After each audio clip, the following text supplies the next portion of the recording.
আজ থেকে ঠিক 100 বছর পূর্বে জার্মানির কারাগারে যখন অ্যাডলফ হিটলার বন্দী ছিলেন তখন উনি একটি বই লিখেছিলেন।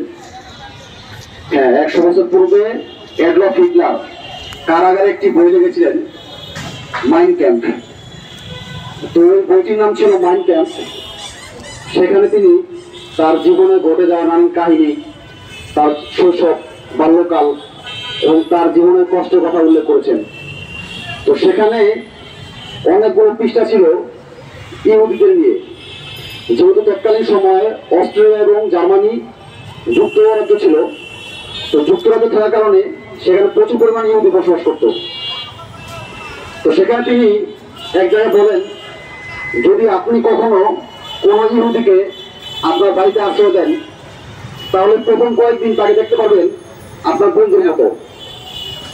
সে এত সুন্দর আচার আচরণ করবে যে আপনার মনে হবে এর যে ভালো বন্ধু আর দুনিয়া হয় না। কিন্তু ঠিক এর কয়েকদিন পরে আপনি বুঝবেন যে আসলে আপনি কাকে আপনার বাড়িতে আশ্রয় দিলেন। প্রথম সে তার নিজের খারাপ ব্যবহার আপনাকে দেখাতে শুরু করবে, আপনার সাথে ঝাড়ি কথাবার্তায় অশোভন আচরণ এবং নানান ধরনের হুমকি ধামকি দিতে শুরু করবে। ঠিক কয়েকদিন পরে দেখবেন যে সে আপনাকে বাড়ি থেকে ওঠানোর জন্য পায়তারা করছে এবং 2 সপ্তাহ যাওয়ার পরে আপনি বুঝবেন যে হয়তো বা কাগজ কলমের মালিক আপনি আছেন, কিন্তু এই বাড়ির মালিক মূলত তিনি। এবং ঠিক কয়েক মাস পরে আপনাকে সে এই বাড়ি থেকে ঘাড় ধরে বের করে দিবে। এবং এই বের করে দেওয়ার জন্য যদি এমন হওয়া লাগে যে আরো কয়েকজন ইহুদিকে ডেকে আনতে হয়, তাহলে সে সেভাবে আরেকজন ইহুদিকে ডেকে ঠিকই নিয়ে আসবে। এবং আপনি যে তার প্রতি ইহসান করলেন, এই ধরনের ইহসান বা শুভেচ্ছার কোনো মূল্য দিবে না।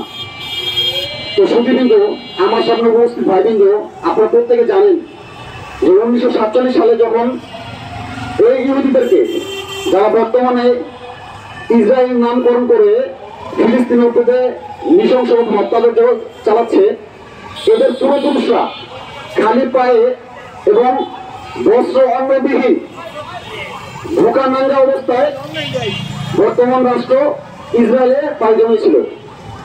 তখন কিন্তু এই ফিলিস্তিনের জনগণ এবং আরবের যারা ছিল তৎকালীন সময়ের রাজবংশের লোকজন কেউ এদেরকে বাধা দেয়নি। এবং এরা মনে ছিল যে জার্মানি হিটলার আমাদেরকে নৃশংসভাবে হত্যা করে এত ভয়াবহ অবস্থা করে দিয়েছে, তো ফিলিস্তিনি ভাইরা তোমরা আমাদেরকে এখান থেকে বের করে নিও না। কারণ তৎকালীন সময়ে পৃথিবীর অন্য কোনো রাষ্ট্র তাদেরকে জায়গা দেওয়ার জন্য রাজি হয় নাই। কিন্তু ভাইরা আমরা কি দেখলাম, ঠিক 70 দশকে সর্বপ্রথম আরব ইসরায়েল যুদ্ধ হয় এবং সেই যুদ্ধে আমরা দেখলাম যে আসলে এই ইহুদি জাতি কতটা ভয়ঙ্কর এবং কতটা খারাপ হয়।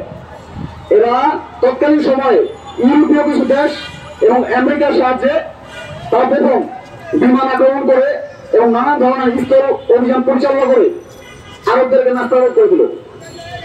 মিশর এবং সিনাই, জর্ডান সহ কিছু এলাকা তারা দখল করে নিল। এবং শুধু তাই করেছে তা নয়, এর পরবর্তীতে তারা দেখা গেল নানা ধরনের ঝামেলা করে আস্তে আস্তে দিন দিন তারা ফিলিস্তিনের বিশাল অংশ দখল করে নিল। বর্তমানে যে অংশটি আপনি ফিলিস্তিন দেখছেন, এর চেয়ে কয়েক গুণ বেশি বড় ছিল তৎকালীন ফিলিস্তিন। তো এই যদি শেষ হতো তাহলে আমরা বুঝতাম যে না, ঠিক আছে, তাদের অত্যাচারের মাত্রা হয়তো বা সরে গিয়েছিল।